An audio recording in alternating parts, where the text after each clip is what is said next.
Hello everyone, welcome back to my another video. কে কিন্তু ছিল একটা মজাদার ছুটির দিন, তাই হঠাৎ করে প্রকাশ বলল নিচে এসো, আর গিয়ে দেখলাম সেই রকম সারপ্রাইজ। ও গাছ থেকে ফুল তুলে আমাকে হঠাৎ গুজে দিল চুলের মধ্যে।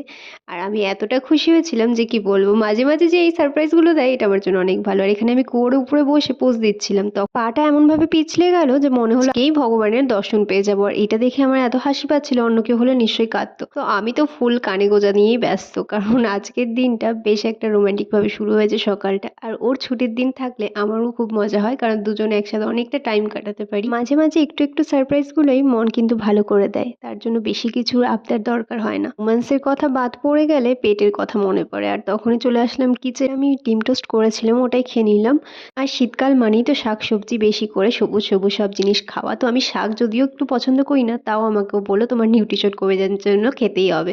তো এইভাবেই গেল দিনটা। তোমাদের ভালো লাগলে কিন্তু সাবস্ক্রাইব করে দিও।